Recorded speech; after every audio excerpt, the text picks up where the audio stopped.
On the back straightaway they go. The 85 of Tyler Javogue has now made his way up into position number 2. Josh Powers a little out of shape over there in turn 3 and 4. Skates off the top side of the turn. And yellow lights are on with 2 laps complete. Brandon, that's how easily it can happen here. Things happen quickly in a quarter mile, and that's what happened to Josh Powers. Got a little high over there, and that's the end result. But it looks like Josh just needs a little push. Yeah, he got it refired under his own power over there, actually. So Dominic Merkley will lead him to green. Tammy Jalbert making her return to racing in the 95. Jamie Young, Brennan Moore, Ricky Thompson, Justin Sear, Bobby Harrington, and Greg Brinklow, your running order. Green lights are on, and away we go. Dominic Merkley, Prescott native, to the lead. Tammy Jalbert jumps to second. And once again, she's been out of the race car for about 10 seasons. Hasn't missed a beat out there at all. Brandon Moore, he gets a little wide. Justin Sears going to join him, and they make contact, and that will be where they'll park it. Yellow lights are on at lap number 1. Sponsors and just how to talk to people in the racing world, and you'll have a lot of fun with these guys and girls. They're a blast. Definitely excited. Absolutely. We're going to get back at it here. 1 lap is complete. Green lights are back on. Merkley sees it first. We're back to green. Tammy Jalbert once again to that inside lane. She'll hold second. Watch Bobby Harrington back there in the 4 spot. 8 features last season here at the Boss. Bobby won. Oh, and Ricky Thompson and Brendan Moore make heavy contact. Justin Sear once again goes off. And the struggles for Ricky Thompson continue here this weekend. He had some tough luck last night at Mohawk. Once again, another tough hit in turn number 3 and 4. My goodness. Coming up after this, we'll have the Dirt Car 358 Modifieds, and then your favorite, Brandon, the 602 crate sprint cars. Can't go wrong with crates. Absolutely. Same kind of motors that are actually in these cars here as well. So the only thing that makes the sprint cars faster is that big wide right rear tire, 104-inch tire that's on the side of it, and that giant wing that's on the top too. That makes it fun. But sprint, I don't know. Just growing up as a kid, always coming to the Boss. It's always been my favorite car to cheer for. My favorite cars to cheer for. Well, you'll see them shortly as we're going to finish up heat race number 3 for the Dirt Car Sportsman, and Tyler Stewart wasting no time driving away from Dale Gifford, already out to about 4 car lengths. Shane Stearns going to the high lane, and that high lane has bit a lot of drivers tonight, and it gets Shane Stearns right now, and he's going to park it right there as the yellow flag will fly. He said that they've got this new deal figured out with this new car, and he says he's really enjoying it, and it shows. They've really put their deal together good this season, and now he rides in 3rd. Dale Gifford, Justin Saunders, top 5. Andrew Young is 6th. Shane Stearns 7th, and another victim in turn 3 and 4. Justin Saunders off the top side. Yellow lights are on. 5 laps down, 3 to go. Dylan Kirkland there for 2nd. Josh Kirkland 3rd, and then everybody after Dale Gifford for 4th. Got Andrew Young to the inside lane. Shane Stearns tags him, and really no place to go. Saunders spins, and that will do it. Yellow lights are on, and 6 laps are now complete. 2 left to go here as they enter into turns 1 and 2 at lap number 1. Jeremy LaSalle in the high lane. Here comes Brian McDonald. Slim sneaking down on the low lane. He'll pick up 4th, and look out. Jeremy LaSalle got the right rear off the back straightaway, and it cost him. He is way out there in turns 3 and 4, and that could bring out the caution flag here with 2 laps complete in this one, and it indeed will. So yellow flag will wait. McFarland, the veteran, jumps into the race lead. Nathan Lambert to 2nd. Paul Donnelly holding on to 3rd. Nice opening lap for him. Here comes Hayden Brown in that outside lane. Runner-up in the Mini Stock Championship last year. And there's turn 3 again. Sean Hodge almost got bit by that, but he comes back on the racetrack. Yellow lights are back on. 1 lap complete. We talked about these 2 drivers earlier, and they battle for 2nd and 3rd right now. And look out, Paul Donnelly's going to go for a ride, as is Hayden Brown. Turn 3 and 4 one more time, and 2 more people at my favorite turn. Yes, that's what happens. I think there's a little force field there, just like sucking the drivers in, because I'm telling you, every single turn, it just... Yep, every time. Well, it happens.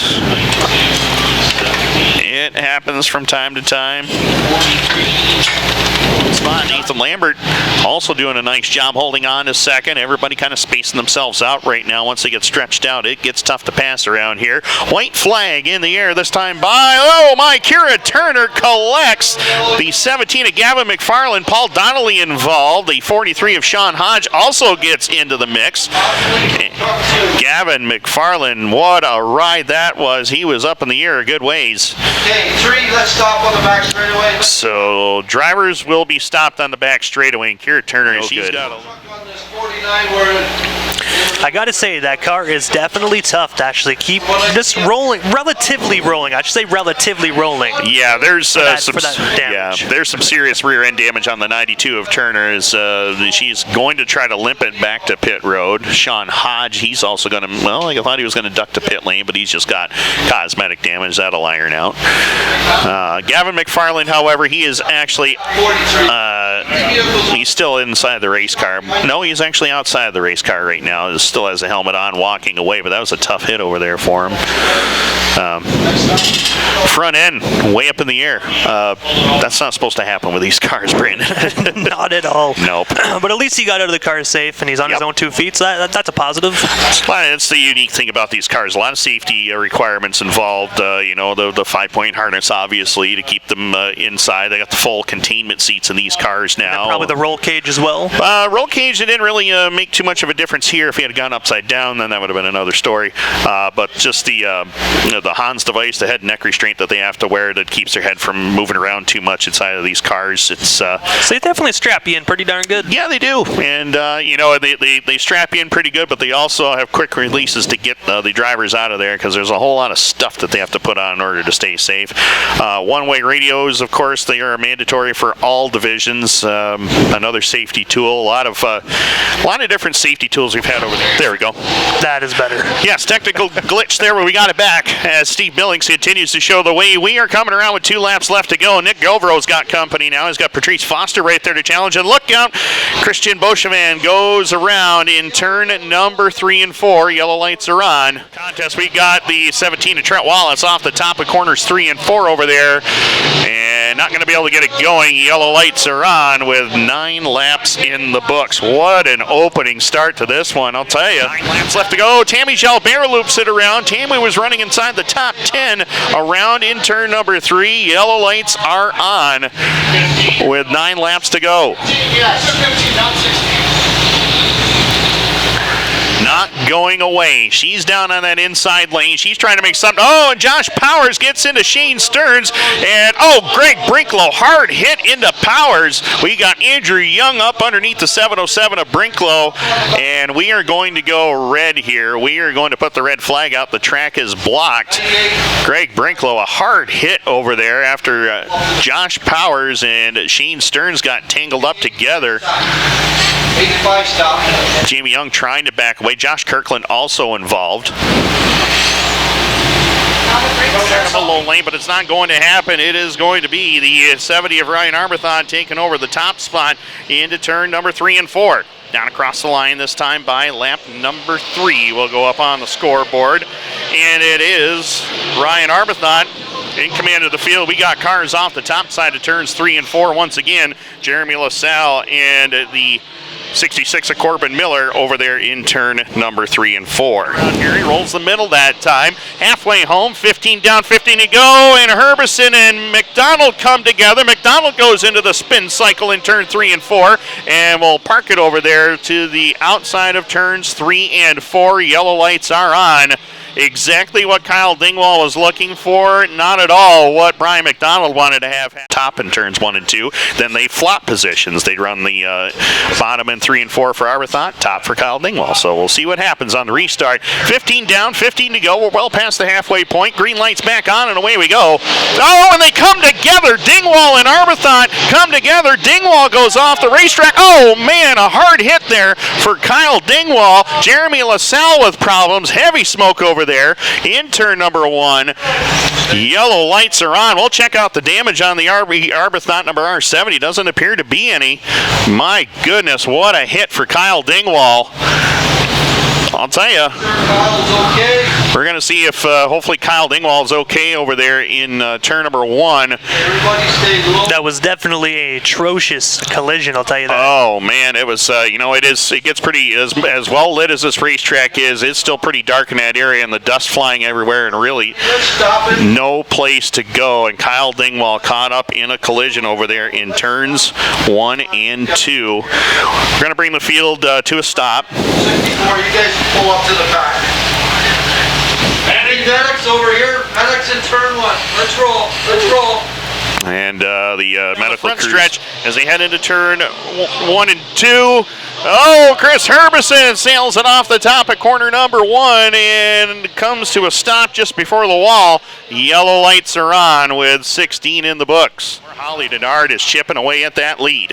Up into turns 3 and 4 they go. And we got one car. Whoa, Paul Donnelly going to the spin cycle over there in turns 3 and 4. Yellow lights are on. And it's 3 are down, 9 to go. Oh, Sandy McFarland and Holly Denard coming together over there in turn number 3 and 4. Don't think Holly will like that too much as the green lights come back on. Sandy McFarland, though, he wants to win a race badly. Got close here last year. And look at Jordan Wood flying on that high lane, a graduate of the karting rinks. He goes from 5th to 3rd and off of turn 3 and 4. Yellow lights back on, 4 complete. Straight away. So move the 52 of Horner up into the number 2 spot, and he is looking for more. He's trying to go after Steve Billings for the race lead down the back straightaway. That inside lane for Horner at least is the place to be. Steve Billings has got to wind up through the outside lane. Oh my, look out, we got one around, 2 of them around over in turn number 4. That's the 25 of GMS and the 04 of Christian Boscheman. Yellow lights are on at lap 5. Yeah, about a half car length into turn number 1 and 2. A good side-by-side battle, 2 rows deep over there as we've got the 52 of Horner in command of the field. The B3 of Steve Billings right there to challenge from 2nd. Govro and the 91 of Foster going, oh, and Billings loses it all by himself, and I'll tell you, Foster was all but stopped over there, and nothing he could do. And, well, just as we say, Foster's having a good run,